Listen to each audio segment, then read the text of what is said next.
once again for everybody to support some indie wrestling. And we're going to do that right here, the end of episode 79. We're going to talk about some indie news. And we're going to start off with... I was really hoping it was Vader time. Nope. It was almost the Ho Train, but it's indie news. Oh. But... I mean, occasionally you can catch the Ho Train at an indie show. Depending on your definition of ho, just wait till we get to our news story.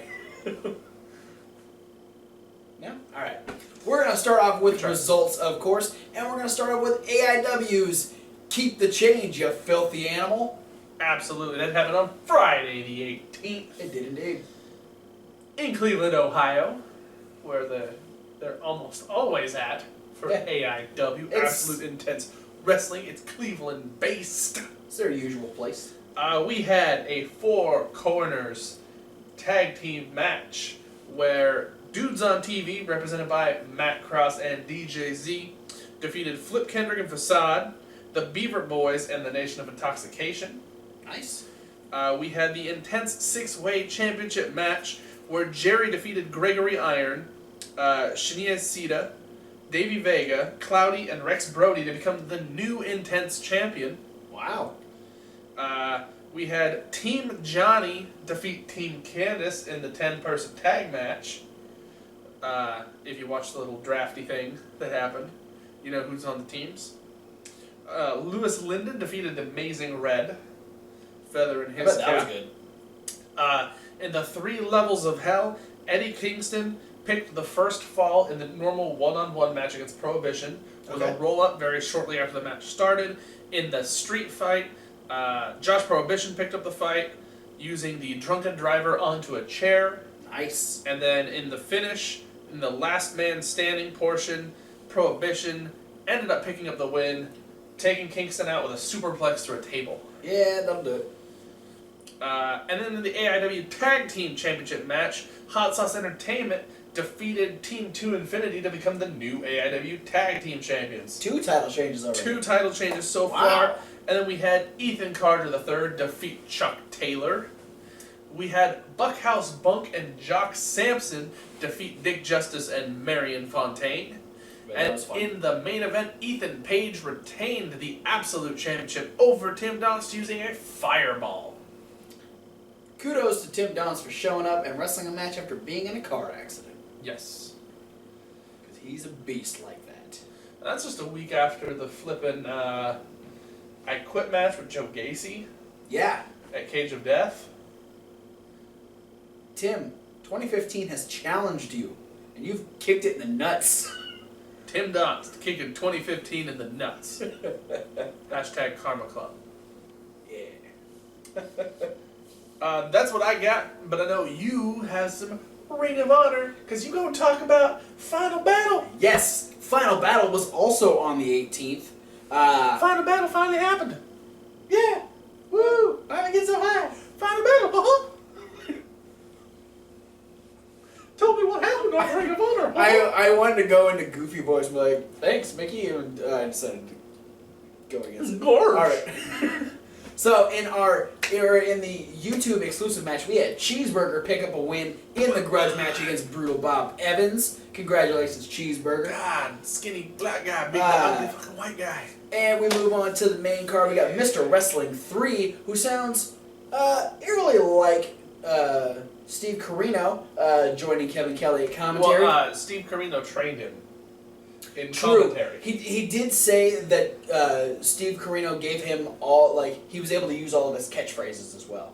Which is why he said super kick a lot in our first match, which was a triple threat tag team match, #1 contenders, All Night Express, the Briscoes, and the Young Bucks. All Night Express picking up the win. I can imagine there's a lot of super kicks being thrown in that match. A lot of back and forth stuff. ANX picking up the win with a super one-night stand on Mark Briscoe. This was after Mark Briscoe got a Meltzer driver as well. So it was not a good night for Mark Briscoe. No. And then in the second match, we had our first grudge match of the night. We had Silas Young taking on Dalton Castle. Dalton Castle, unfortunately, not able to pick up a win against Silas Young.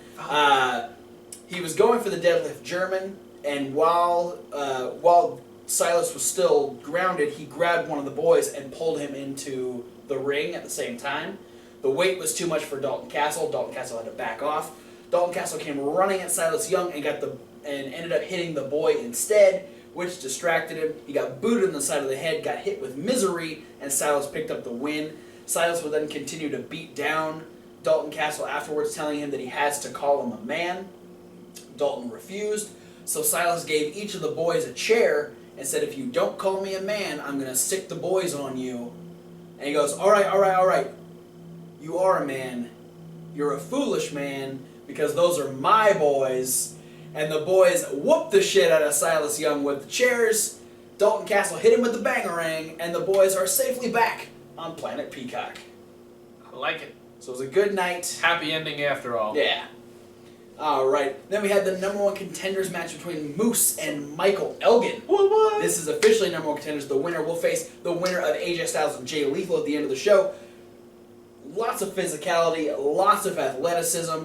Michael Elgin picking up the win over Moose. Moose was going in for a big clothesline, ended up getting hit with a pop-up powerbomb. Elgin would then pick him back up to set up for a second powerbomb, would actually stall and let Moose think about it for a second. Powerbomb again, back roll, pick him up, Elgin bomb for the win, and would tell both Jay Lethal and AJ Styles, whoever wins tonight, he'll see them on January 4th at the Tokyo Dome, because they will be having this championship match at New Japan Pro Wrestling's Wrestle Kingdom 10. Hell yeah. So that's pretty awesome. Alright, then we move on to our second grudge match. We have Adam Cole versus Kyle O'Reilly. This has been building for a couple of months. Adam Cole picking up the win by goading Kyle O'Reilly into putting a triangle choke on him. He got him into a Kimura, and Cole dropped him down. He was able to break out of the Kimura slightly and then set up the triangle choke. But while he's doing that, Kyle O'Reilly's on the ground, so he puts more pressure on Kyle O'Reilly. While the referee's counting the pin, he puts his feet up on the ropes, and Adam Cole picks up the win. Kyle O'Reilly would not let go of the submission. A bunch of referees had to pull him off. He ends up going back to the armbar, just kept attacking Adam Cole. So Kyle O'Reilly might be met with some repercussions for this. But you know what? I'm going to say probably not. No? I mean, they might get a scolding, but I think that's as far as it's going to go. Because, I mean, obviously Nigel's there. He's going to see that Adam Cole cheated, so he just deserts. As much as I like Adam Cole, baby, he cheated.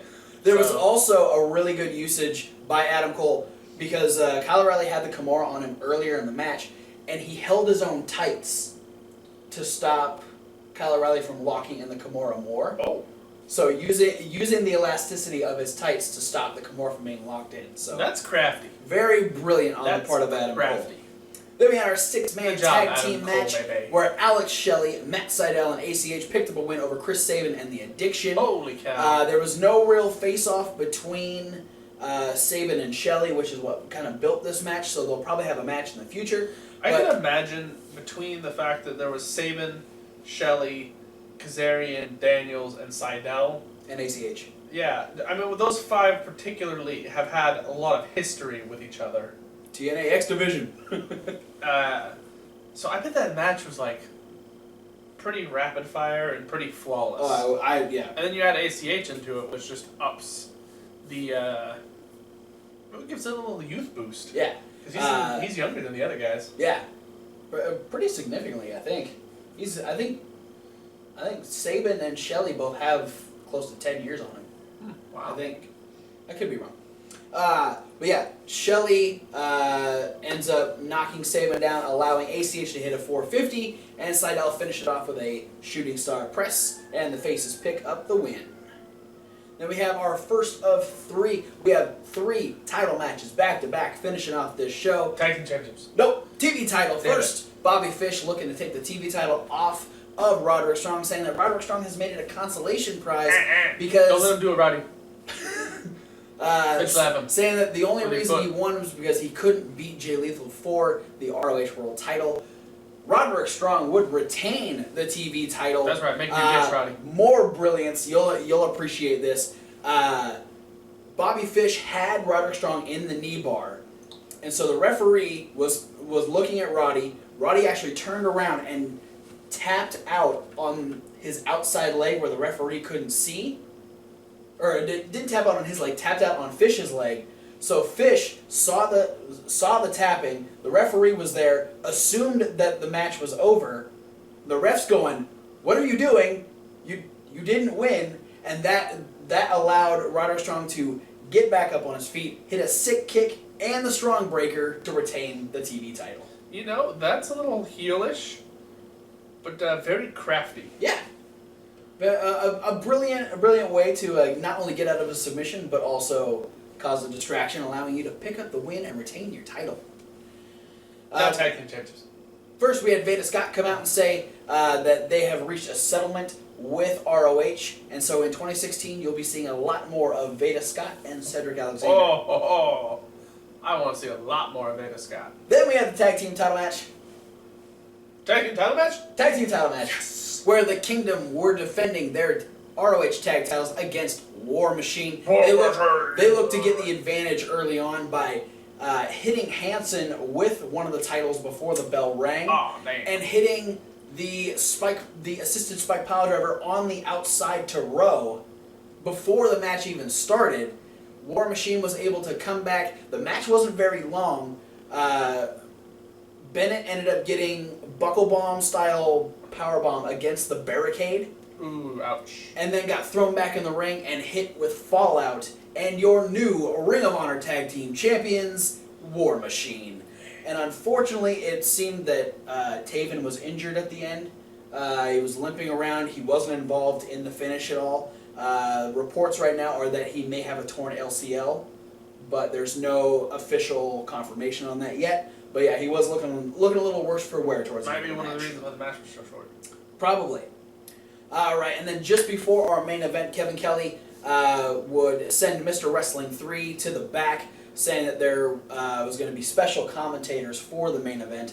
But first, BJ Whitmer would show up, who was supposed to be banned from Final Battle. He said on YouTube that there's nothing that could stop him from, like, Nigel could stop him from participating in the event, but that Nigel couldn't stop him from buying a plane ticket and buying a ticket to the show and being there in person. Well, he would actually show up and sit at the commentator's table with Kevin Kelly, addressing the fact that he knows for a fact that Mr. Wrestling 3 is Steve Corino. No, it's just Steve Corino's commentary protege. He wasn't able to say much more because Kevin Kelly was able to signal to the back. Security would come out and would escort BJ Whitmer from the building.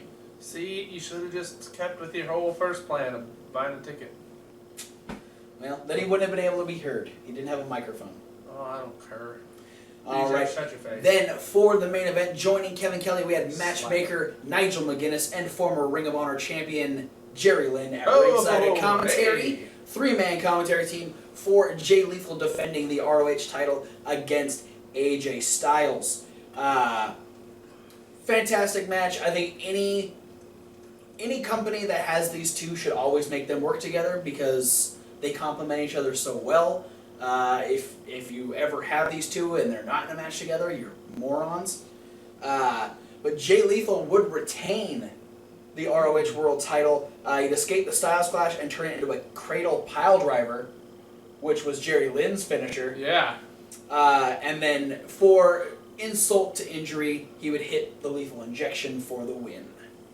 And Jerry Lynn was a little perturbed at it, but he said, after he hit the move, he even told Jay Lethal, "You better pin him." But then Jay Lethal went for a Lethal Injection, just to add a little bit to the end of the match there. So,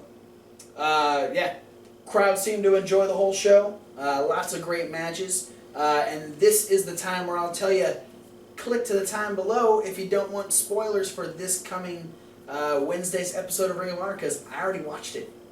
And I'm going to tell you what happened. It happens on Saturdays here. So, and probably other places too. If you're still listening to me, it's your fault.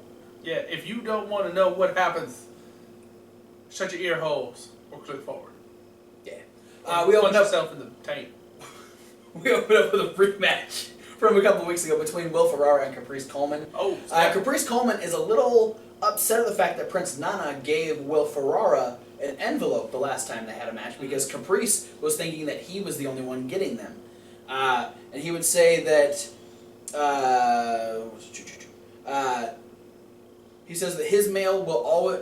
He was saying, you know, Will Ferrara, I see that you've been getting some mail, but I want you and anybody else in the back or any other jive turkeys that think they're going to be getting mail, that my mail will always be thicker and mine will always be priority. There's so many innuendos made there. This match would end up His going to a mail no is always contest. thicker. These two would start whooping the shit out of each other, Oh, and would shit both whooping. get chairs and like start to like. They never actually got to hit each other with them, but they like clashed with the chairs a couple times. Chair fight? Referees Sword had to fight? break it up. Todd Sinclair threw the match out. Yeah. Pretty much As what's you do. happening here is every time Prince Nana gives an envelope to someone, there's a message inside. Pretty much Prince Nana's like creating chaos in that. Like Prince Nana was at commentary for this match, saying that, you know, as long as they follow their secret rules, then that, you know, they can ensure that they'll continue to get money. And so he's just causing chaos within these matches because no one knows what the other person's envelope says. A really interesting thing that Prince Nana's got going on here. Maybe they all just say be an asshole. Maybe. They're both like, oh, how do you be an asshole? Grab a fucking chair. We find out that our main event is going to be a 10-person Christmas surprise tag team match. Merry Christmas. One team captain will be ROH World Champion Jay Lethal, while the other captain will be ROH TV Champion Roderick Strong. Hey. They will pick their partners through opening presents. They're like Jay Lethal actually goes back there. It's him, Taylor Hendricks, and Truth Martini, and he sees this box and he goes to open it. He's like, I know for a fact that this is Moose. Moose is in this one. He's going to be our partner. So he ends up like going through it. He finds a little envelope, passes it over to Taylor Hendricks. He goes, Moose, come on, Moose. And Taylor Hendricks has this look like, it's not Moose. And Jillian's like, who is it? Who is it? He reads it, starts freaking out, and he goes, Cheeseburger! Why is it Cheeseburger?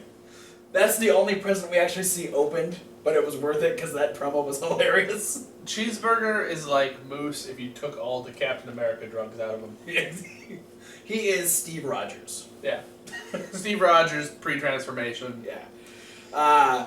Then we get Truth Martini giving Outlaw Ken Phoenix a chance to join the House of Truth, saying that earlier Truth Martini wanted a cigarette and Ken Phoenix let him bum one off of him, so he's giving him a chance. Way to endorse smoking, Truth Martini. It's Raymond, they don't care. Saying that if he and Donovan Dijak can beat the All Night Express in a tag team match, Ken Phoenix will join the House of Truth. Unfortunately, the All Night Express would pick up the win. This match was really clumsy. There wasn't a lot of good stuff in this match. But Ken Phoenix would actually blind tag Donovan Dijak and would end up trying... He tried to do something and he got shoved into Donovan Dijak, ended up getting hit with the One Night Stand, and All Night Express pick up the win. Not making a good impression on the House of Truth there, Mr. Phoenix. Yeah. Donovan Dijak would then... Well, Truth Martini would say, well, rather than me make a decision, I'm going to let these people make a decision. So he did the thumbs up, thumbs down, people booed, he got the thumbs down, ended up getting a burning hammer into a knee lift from Donovan Dijak, which is called Feast Your Eyes. Yes. And then... You know what I think needs to happen? I mean, I might be predicting what you're about to say is going to happen, but I think Dalton Castle needs a team with Mr. Phoenix. Because if you have a peacock and a phoenix, So we get the flock. then you call it the birdcage. Ah, that's Did good. you ever see that movie? Yes. Then you see why it's kind of funny. Oh, it clicked. All A little right. flamboyance. Actually, no. Truth Martini would already be halfway up the walkway. Donovan Dijak would be leaving the ring, and Prince Nana would give him an envelope Oh, to Dijak. to Dijak. Snap. Dijak, Truth Martini didn't see it. Dijak would actually hide it in his tights, and so Truth Martini has no idea. Set a Prince Nana envelope in your tights, or you just happy to see me? Both. Kevin Kelly would then bring out Steve Corino, asking him how the surgery went. He had successful surgery. Corino, though, was very serious because he saw what B.J. Whitmer had said about him at Final Battle, and he said, for 21 years I've wanted to, to perform for these people, but now, things have gotten real personal over the last couple of years, especially with the whole thing with Colby and all that. Yeah, him and BJ have been at odds for a long time.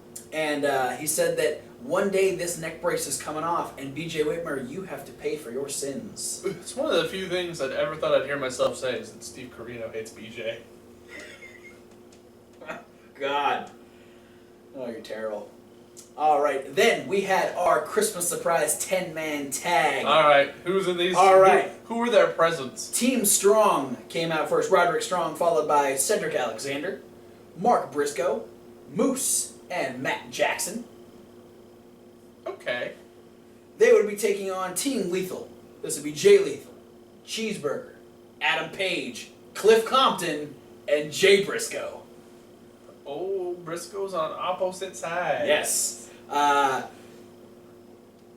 Just absolute chaos throughout this match. Lots of interesting team-ups. There was at one point, earlier in the year when Cliff had to be taken off of a ROH show due to his seizures, him and Mark Briscoe were supposed to have a match. So they actually at one point, went to the outside, started just having like this hardcore brawl on the outside, throwing each other into the barricade. Compton ended up setting up a table, and they were getting ready to just go all-out fight. And the referee's like, "What are you doing?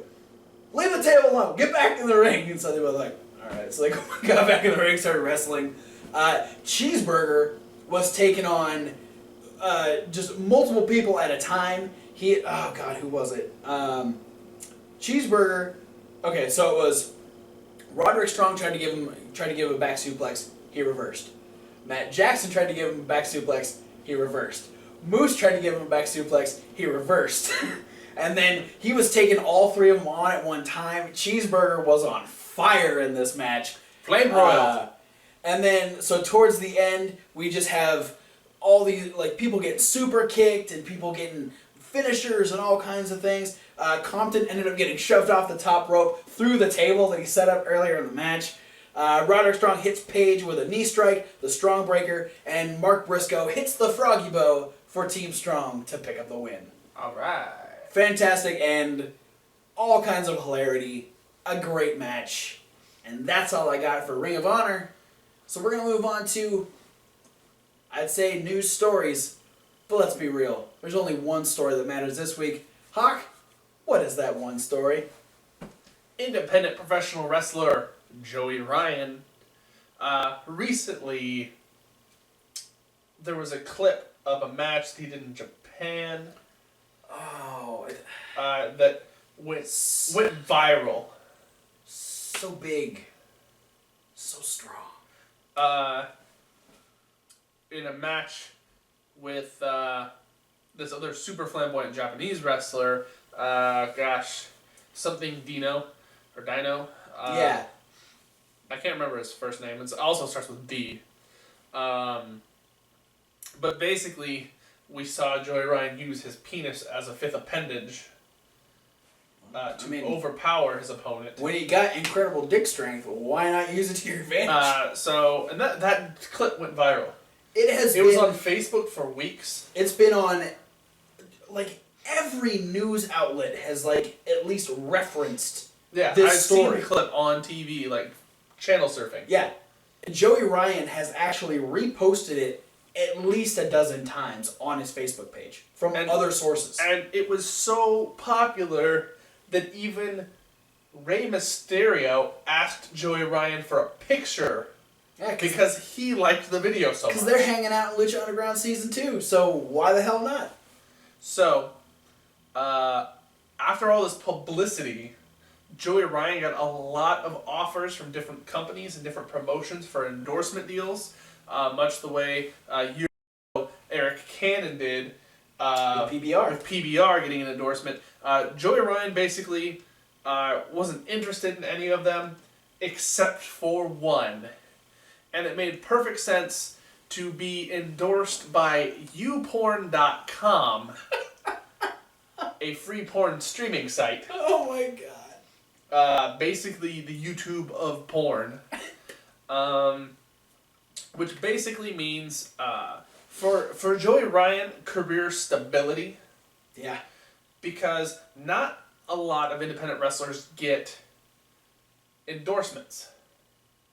But basically that just means Joey Ryan gets to keep doing what he's doing, but be able to make more of a full-time living off of it. Yeah. Because he's getting a lot more money. So it's a lot more financial stability, a lot more family support, a lot more good stuff for Joey Ryan.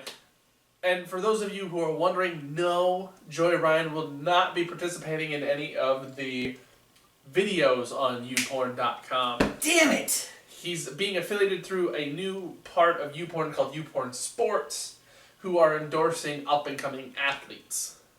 I can't believe this is a thing. Yeah, it's a thing. They have an esports team. The YouPorn Pocket Rockets. And Joey Ryan, some of the changes for him becoming part of this endorsement is he's going to start wearing YouPorn-themed attire. And he's changing the name of his finishing move to the YouPornplex. Rather than the booplex? Yeah. Or the ballplex, depending on the... It's the same diff. YouPorn is just putting it all together. Yeah. So there you have it. Oh, boy. Joey Ryan, the King of Dong style.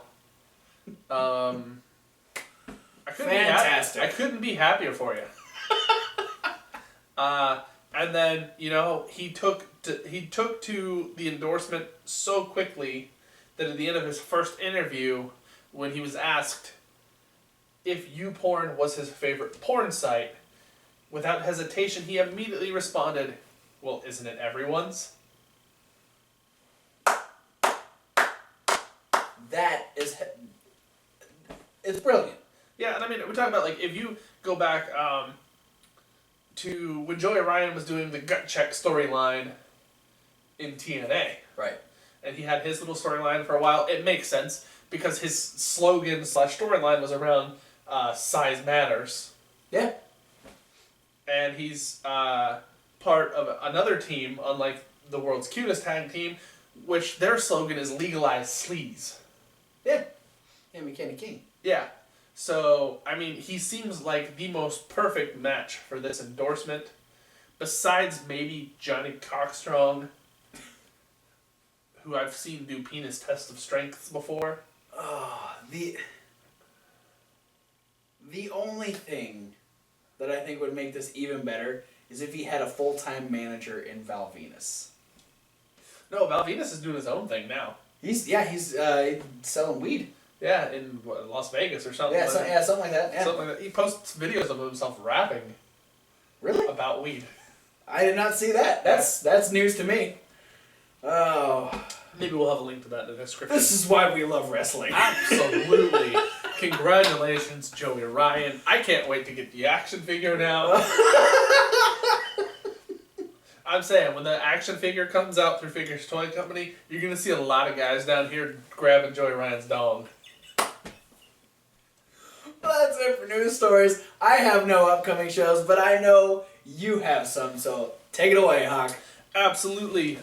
This upcoming Saturday, the 26th, the day after Christmas, we're going to have an AAW show called Unstoppable from Bourbon Street, one of their favorite places in Marionette Park, Illinois.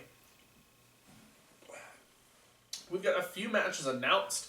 We've got Congo Kong versus Russ Jones. We're going to have Sami Callihan versus AR Fox. We're going to have Davey Richards versus Chris Hero. Ooh, that'll be good. We're going to have the Tag Team Championships on the line as Shane Hollister and Marcus Crane take on the Hooligans. Louis Linden versus Davey Vega for the Heritage Championship. And a AAW Championship match. between Ethan Page and Eddie Kingston in a steel cage match. Ooh, very nice. Also scheduled to appear will be Eddie Machete, Zero Gravity, Heidi Lovelace, Silas Young, Colt Cabana, Michael Elgin, and Tommaso Ciampa. Wow. That's a hell of a guest list. And then on Sunday the 27th, the next day, 2 days after Christmas, What? Beyond Wrestling is presenting Fete Finale. This is at Fete Music in Providence, Rhode Island. This is the last show in Fete Music. If you haven't watched any of these Beyond Wrestling shows in Fete Music, look up some of the clips on YouTube. You can pay to watch Tournament for Tomorrow 4 on YouTube. They have it as a pay to watch thing on YouTube. You can do that. You can watch movies on YouTube too if you pay for it, a couple bucks. And if you want to support and actually buy Beyond Wrestling shows, you can get them at SmartMark, right? I think both SmartMark and at lookmotofans.com. Cool. There you go. That's down in the description. But we're going to have a quote-unquote dream match between Tommaso Ciampa and Donovan Dijak. Nice. We're going to have a fans bring the weapons match between Matt Tremont and Special Dark Sugar Dunkerton. All right. We're going to have a rematch from Tournament for Tomorrow 4 between David Starr and Brian Fury. We're going to have a pick your partner match where Matt Riddle is going to pick his partner to go against Cold Steel Chuck O'Neil and Dreamcatcher Eric Spicely. Those are some great names. Yes. And we're going to have the final encounter between Chris Dickinson and Kimber Lee. Oh, shit. This has been going for months. We remember earlier in this year when they made waves with that video of him giving her the Pazuzu bomb across the ring. Fucking internet blew up on this thing's been building because, so many people, the Hit Squad and Shinron and a lot of other people have been helping Kimberly battle against Team Pazuzu. Yeah, there was Heidi Lovelace turned on her. Yeah, I was just going to say, Heidi Lovelace came out and seemed like she was on her side and then ended up joining Team Pazuzu. And then we're also going to have the Strong Style Thugs, Homicide and Low Key, taking on the Hit Squad, Monster Mac and Mafia. Sounds like gang warfare. Pretty much, it's going to be, they're calling it's the Strong Style Showdown. It's two small bald guys fighting two huge bald guys. We just really like to hit each other. Yeah, they all like to hit really hard. Good luck. Also scheduled to appear will be JT Dunn, Sammy Callahan, and Chris Hero. Cammy Salahan. I tried to combine Chris Hero and Sammy Callahan. Cammy Houlihan. Yeah, that's going to be fun. Yeah. I mean, you don't have another Ring of Honor show until February? February 26th will be their 14th anniversary show. It'll be in Las Vegas. Obviously no matches set because we're still 2 months away. But yeah, they've got like 6 or 7 different TV tapings between now and then. It's their Winter Warriors tour. A lot of the guys are going over to New Japan to deal with actually Wrestle Kingdom. You know what? I'll run down the card for Wrestle Kingdom because I got. You have a Wrestle Kingdom card? I got right here. Wrestle Kingdom. Wrestle Kingdom. All right. Let's see how badly I butcher some of these Japanese names. Okay, good. All right. I'm just gonna. I'm gonna sit back. He's gonna sit back and watch me burn. Yeah. All right. Well, the first one's easy because we've got a 4-way IWGP Junior Heavyweight Tag Team match. Well, these are all American teams. Yes. We have RPG Vice. We have Red Dragon. We have the Young Bucks, and we have Matt Sydal and Ricochet. So the best of Ring of Honor. Yes. Then we have a 6-man tag match where the Briscoes will team up with Toru Yano. They will take on Tamatonga, Yujiro Takahashi, and Bad Luck Fail. Oh, so Bullet Club sort of. Yeah. Incarnation. Then we have Jay Lethal versus Michael Elgin for the ROH World Title. That's awesome that that's happening at Wrestle Kingdom. Yeah. We're gonna have to watch Wrestle Kingdom. Oh, after how good last year's was, we have to watch it. Yeah. We have Kenny Omega taking on Kushida. We have that should be good. The Biz Cliz, Doc Gallows, and Carl Anderson taking on Tomokai Honma and Togi Makabe. Sounds right. Honma and Takabe. Then we have Hiroki Goto taking on Tetsuya Naito. We have Tomohiro Ishii versus Katsuyori Shibata. Shinsuke Nakamura will take on Shibata bun. not Shibata. Shibata. Oh. S-H-I. Shibata. Cheers, son. We have Shinsuke Nakamura taking on AJ Styles. Oh, yeah. And then that's gonna be cool. for the IWGP title, we have Okada taking on Tanahashi. We've seen that match before. It's always good. And it's fucking good. Yes, that'll I'm be on excited January for 4th, so that's 2 weeks away. kind of an upcoming show. Yeah. That's good. So, yeah. All right, we're gonna watch that. hell yeah. Let you know what we think. We'll have a review on it. Hopefully Thomas Wolf will be here with us. That'd be cool. We can all talk about it. But that's it for any news. Don't forget to like, favorite, and subscribe. And click all the lots and lots of links that are in the description. Girl, we talk about a lot of people, and we have This links guy doesn't talk about a lot of people. to their people pages People pages. down below. Yes. Like AIWrestling.com, CZWrestling.com. LookMonoFans.com, ROHWrestling.com. and JakaraPro.com. And many more. Many more. And below that are all of our links if you want to check out our Facebook, all 3 of our Twitters, 2 Tumblrs, an Instagram, 2 emails. a Reddit, and 2 emails. And for those of you watching on YouTube, you can check us out with the podcast. Yeah, if you want to take us on the go. Yeah. And for those of you listening on the podcast, thank you very much. Thanks for all the follows on that. But check out the description because there's a link to this YouTube page where you can see all the fun pictures and you can see our faces if you really, really want to. I And wouldn't we have a suggest wrestling that we're not ring. that pretty. We have a wrestling ring with all kinds of weird shit going on. I mean, come on. I've got Rey Mysterio giving a 619 to Sabu over here. And Roddy Piper's watching. Actually, he's not really watching. He's sort of looking away. He's watching out of his peripheral. You don't get that on the podcast. I just gave that to you for free. You know what you'll never see except for here on this podcast? What? Triple H pedigreeing Matt Hardy on the top of a dumpster. You're goddamn right. Thanks for those of you that have been liking, sharing, reblogging all the videos. Thanks for listening to the podcast. Thanks for watching. Next week we'll have episode 80. Episode 80 of the Wrestling Rundown. What? Where we will be seeing the first full week of Roman Reigns as WWE Champion. Seeing where that goes. We'll be getting the fallout from NXT TakeOver. We'll have results from the AAW show that and the Fete finale. Yeah. On next week's Indie News. And it's Christmas. So Merry Christmas early. Yeah, you'll hear us say it again in another Yeah, videos, we'll say it next week. Oh, we get the live SmackDown. SmackDown Live on Tuesday. So, yeah, SmackDown Rundown will be our second video of the week. What? Oh, God. Okay, well, okay. He's sleeping now, so thanks for watching, and we'll see you at whatever video you decide to watch next. Fuck Sheamus.